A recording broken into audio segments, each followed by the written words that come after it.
नमस्कार दोस्तों, आप सभी को जेके स्टडी पॉइंट चैनल पे स्वागत है। इस वीडियो में हम लोग साइंस जीके के 25 क्वेश्चन को देखेंगे। अगर आप किसी भी एग्जाम की तैयारी कर रहे हैं तो ये वीडियो आपके लिए है, बहुत ही महत्वपूर्ण होने वाली है। तो चलिए स्टार्ट करते हैं। आज का पहला क्वेश्चन लेते हैं। आज का पहला क्वेश्चन है, फूल के अध्ययन को किस रूप में जाना जाता है? फूलों के अध्ययन को किस रूप में जाना जाता है? तो इसका करेक्ट आंसर हो जाएगा ऑप्शन बी, संकलन जो है इसका सही आंसर हो जाएगा। ठीक है, याद रखिएगा, फूलों के अध्ययन को जो संकलन कहा जाता है या एंथोलॉजी भी कहा जाता है। चलिए अगला क्वेश्चन की ओर बढ़ते हैं।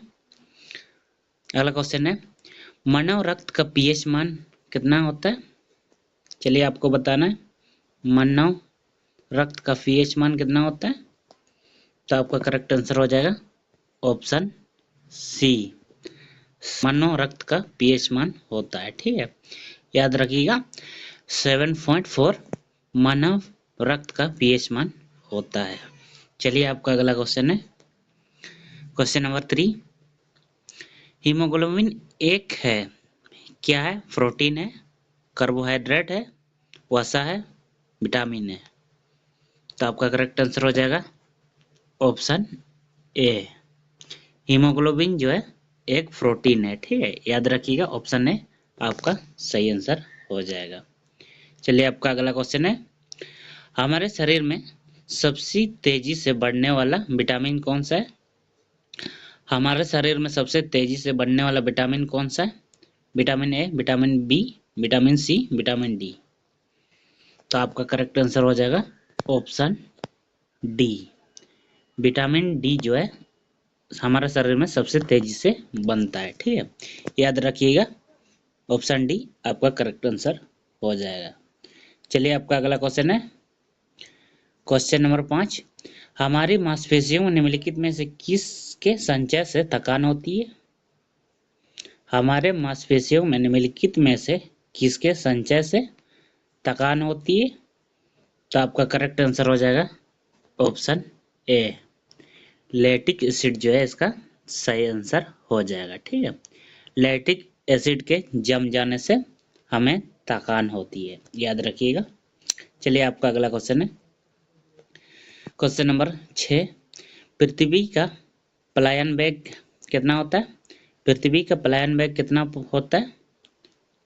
तो आपका करेक्ट आंसर हो जाएगा ऑप्शन बी, 11.2 किलोमीटर प्रति सेकंड होता है। ठीक है, याद रखिएगा ऑप्शन बी आपका करेक्ट आंसर हो जाएगा। चलिए आपका अगला क्वेश्चन है, निम्नलिखित में से कौन सा युग्म सुमेलित नहीं है? आपसे पूछा गया है कौन सा युग्म जो है सही नहीं है, ये पूछा गया है। तो आपका करेक्ट आंसर हो जाएगा ऑप्शन सी, टेकोमीटर दबाव जो है सही नहीं है। ठीक है, याद रखिएगा ऑप्शन सी आपका सही आंसर हो जाएगा। चलिए आपका अगला क्वेश्चन है, क्वेश्चन नंबर 8। एल्कोहल जल मिश्रण से पानी को अलग करने के लिए निम्नलिखित में से किस विधि का उपयोग किया जाता है? आपको बताना है। तो इसका करेक्ट आंसर हो जाएगा ऑप्शन डी, आसवन जो है इसका सही आंसर हो जाएगा। ठीक है, चलिए आपका अगला क्वेश्चन है, क्वेश्चन नंबर 9। मानव हृदय में कक्षों की संख्या कितनी होती है? मानव हृदय में कक्षों की संख्या कितनी होती है? 3, 4, 5, 6। तो आपका सही आंसर हो जाएगा ऑप्शन बी, ऑप्शन बी 4। मानव हृदय के कक्षों में जो है 4 कक्षों की संख्या होती है। ठीक है, याद रखिएगा। चलिए अगला क्वेश्चन की ओर बढ़ते हैं। Question number 10। निम्नलिखित में से किस धातु का उपयोग लोहे को जंग मुक्त बनाने के लिए किया जाता है? तो आपका सही आंसर हो जाएगा ऑप्शन सी, क्रोमियम जो है लोहे को जंग से मुक्त बनाने में क्रोमियम का उपयोग किया जाता है। ठीक है, ऑप्शन सी आपका करेक्ट आंसर हो जाएगा। चलिए आपका अगला क्वेश्चन है, एथलीट फूड एक बीमारी है जो निम्नलिखित में से किसके कारण होता है? बैक्टीरिया, कवक, प्रोटोजोआ, नेमाटोड। तो आपका करेक्ट आंसर हो जाएगा ऑप्शन बी, कवक जो है इसका सही आंसर हो जाएगा। ठीक, एथलीट फूड बीमारी जो है कवक के कारण होती है। चलिए आपका अगला क्वेश्चन है, नेत्रदान में दाता की आंख के किस भाग का उपयोग किया जाता है? Iris, retina, lens, cornea. तो आपका सही आंसर हो जाएगा ऑप्शन डी, कॉर्निया जो है इसका सही आंसर हो जाएगा। ठीक है, चलिए आपका अगला क्वेश्चन है, शहद का प्रमुख घटक है कौन सा है? ग्लूकोज है, माल्टोज है, फ्रुक्टोज है, सुक्रोज है। तो आपका करेक्ट आंसर हो जाएगा ऑप्शन सी, फ्रुक्टोज जो है शहद का प्रमुख घटक है। याद रखिएगा ऑप्शन सी आपका करेक्ट आंसर हो जाएगा। चलिए आपका अगला क्वेश्चन है, क्वेश्चन नंबर 14, ध्वनि का वेग न्यूनतम होता है, ध्वनि का वेग जो है न्यूनतम होता है कहाँ पे होता है? वैक्यूम में, पानी में, हवा में, लोहा में। तो इसका सही आंसर हो जाएगा ऑप्शन ए, वैक्यूम जो है इसका सही आंसर हो जाएगा। ठीक है, वैक्यूम का मतलब निर्वात होता है, याद रखिएगा। चलिए आपका अगला क्वेश्चन है, क्वेश्चन नंबर 15, मानव कान में कितनी हड्डियां मौजूद होती है? मानव कान में कितनी हड्डियां मौजूद होती है? 4, 5, 6, 9। तो आपका करेक्ट आंसर हो जाएगा ऑप्शन सी, मानव कान में जो है 6 हड्डी मौजूद होती है। याद रखिएगा ऑप्शन सी आपका सही आंसर हो जाएगा। चलिए आपका अगला क्वेश्चन है, क्वेश्चन नंबर 16, एक उपग्रह पृथ्वी की चारों ओर अपनी कक्ष में घूमता रहता है, इसका कारण क्या है? तो इसका सही आंसर हो जाएगा ऑप्शन बी, केंद्राभिमुख बल के कारण जो है उपग्रह पृथ्वी की चारों ओर घूमता रहता है। ठीक है, आपका सही आंसर हो जाएगा ऑप्शन बी। चलिए आपका अगला क्वेश्चन है, क्वेश्चन नंबर 17, पेंडुलम की समय अवधि किस पे निर्भर करती है? पेंडुलम की समय अवधि किस पे निर्भर करती है? तो इसका करेक्ट आंसर हो जाएगा ऑप्शन ए, पेंडुलम की समय अवधि इसकी लंबाई पर निर्भर करती है। ठीक है, ऑप्शन ए आपका सही आंसर हो जाएगा। चलिए अगला क्वेश्चन की ओर बढ़ते हैं, क्वेश्चन नंबर 18, जंग लगने की स्थिति में लोहे का वजन क्या होता है? वृद्धि होता है, घटेगा, समान रहेगा, अनिश्चित। तो आपका करेक्ट आंसर हो जाएगा ऑप्शन ए, लोहे में जंग लगने पर वजन में वृद्धि होती है। ठीक है, याद रखिएगा ऑप्शन ए आपका सही आंसर हो जाएगा। चलिए आपका अगला क्वेश्चन है, क्वेश्चन नंबर 19, मेलबोमियन ग्रंथि कहाँ स्थित होता है? मेलबोमियन ग्रंथि कहाँ स्थित होता है?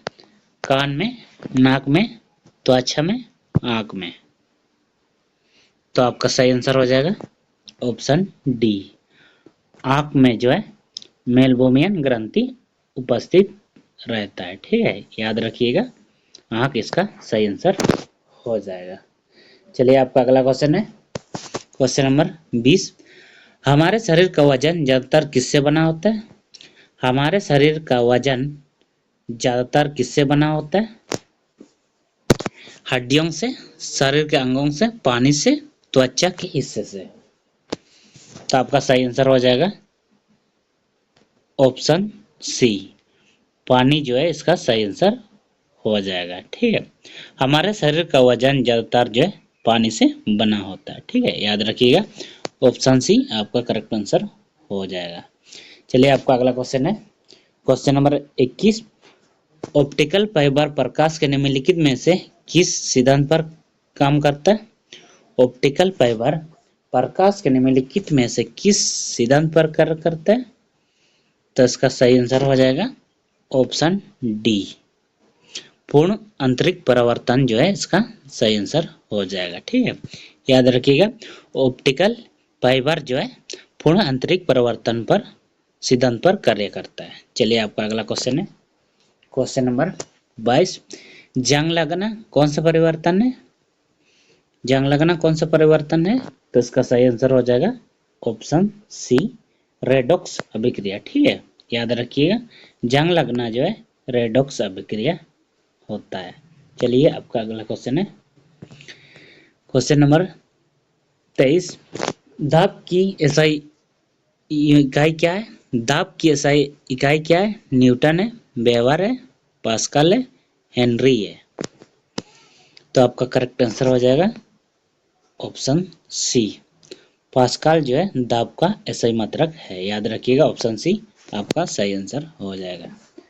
चलिए आपका अगला क्वेश्चन है, क्वेश्चन नंबर 24। हेमोग्लोबिन डैश का एक उदाहरण महत्वपूर्ण घटक है। हीमोग्लोबिन डैश का एक महत्वपूर्ण घटक है, तो किसका है? तो इसका सही आंसर हो जाएगा ऑप्शन बी, लाल रक्त कोशिका जो है इसका सही आंसर हो जाएगा। ठीक है, याद रखिएगा, हेमोग्लोबिन जो है लाल रक्त कोशिका का एक महत्वपूर्ण घटक है। चलिए आज का अंतिम क्वेश्चन देखते हैं, एनीमिया निम्नलिखित में से किसकी कमी के कारण होता है? एनीमिया जो है निम्नलिखित में से किसकी कमी के कारण होता है? तो इसका करेक्ट आंसर हो जाएगा ऑप्शन बी, लोहा जो है इसका सही आंसर हो जाएगा। ठीक है, चलिए आज के लिए इतना ही।